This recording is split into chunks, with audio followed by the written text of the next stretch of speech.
Il peggioramento della situazione in Medio Oriente e le recenti manifestazioni a Roma e Milano hanno portato a un innalzamento delle misure di sicurezza nell'area del ghetto ebraico di Venezia, anche se questore e prefetto hanno confermato che l'attenzione fosse già alta e sotto controllo, soprattutto a causa del conflitto israelo-palestinese. E a pochi giorni dall'anniversario del 7 ottobre esprime la sua preoccupazione il presidente della comunità ebraica veneziana Dario Calimani. E siamo da 23 anni sotto scorta in campo di ghetto con la finanza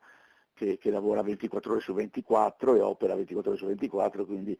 siamo abituati ad essere, come dire, ancora nel ghetto, ecco, mettiamola così. Siamo preoccupatissimi per l'antisemitismo che sta montando, per la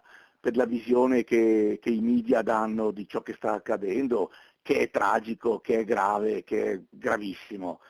che però è una visione parziale e sempre mediata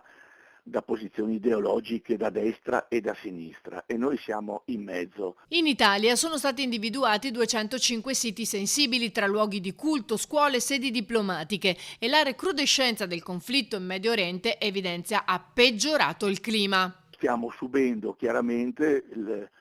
la conseguenza di un odio che viene riversato contro Israele innanzitutto, in modo più o meno giustificato,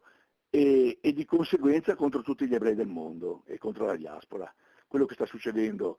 è successo negli ultimi mesi in America, nelle università, lo abbiamo visto e sta ancora accadendo, per non parlare dell'Inghilterra, del Belgio, della Francia,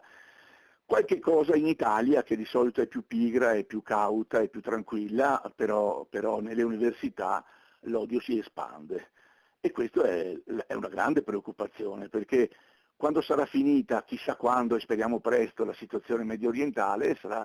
in qualche modo, come dire, riequilibrata, l'odio rimane.